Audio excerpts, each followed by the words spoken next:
reaction to using my phone to read news can be categorized in one of three different ways, including, you cannot be serious, John McEnroe style. Are you fucking kidding me with this? And pissing off your mobile audiences as a service.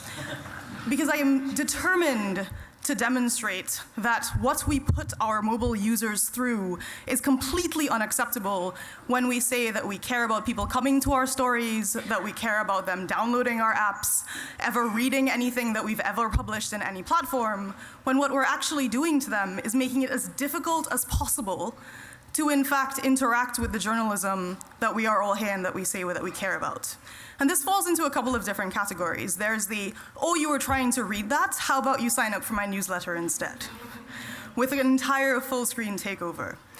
Then there's the, oh, you were trying to read that? And I know we say it's really important that you read past our headlines, but in fact, I'm just going to obscure those entirely and prompt you to download an unrelated app, perhaps my app, or indeed something to do with nothing whatsoever because our ad targeting is terrible, but we're still going to force you to jump through these hoops.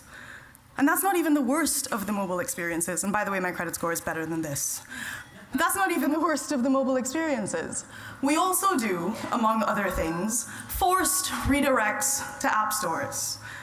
So what we've done is we've taken a universe in which we know that the vast majority of people who are reading on their phones are not coming to read sponsored content from Deloitte in the middle of the Wall Street Journal story that they pay quite a lot of money per year to have the privilege of accessing. They possibly already own an American Express card if they are in fact a subscriber to the Washington Post, and they do not appreciate being passively aggressively told that they don't support journalism when we overlay that on top of ads provided by Taboola and Outbrain.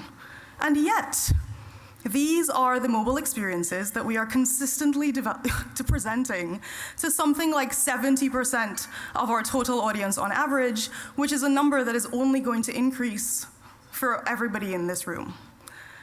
And so we say that we don't hate our audiences. We say that we do not in fact want them to download an audiobook or a spammy game when they were just trying to read the story about the legislature that we say, oh, why did nobody read this?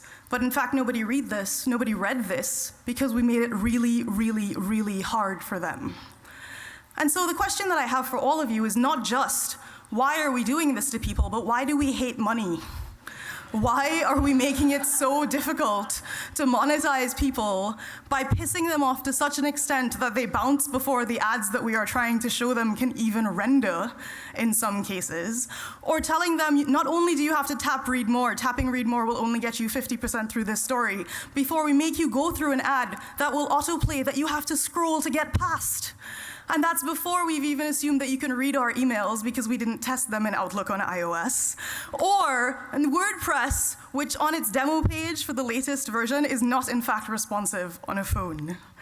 So across the entire industry, whatever the spectrum, whether it's Apple trying to force you to download the podcast app just to see if your favorite podcast made it on top of their lists, whether it's us unable to decide if we want you to like us on Facebook, sign up for our newsletter, download our app, or sign up for an American Express card, whether it's notifications that we send you that put on equal weighting threatens from the president-elect to deport millions of people with kitchen robots, we have a very interesting sense of priorities about the kinds of things that we expect our mobile audiences to do.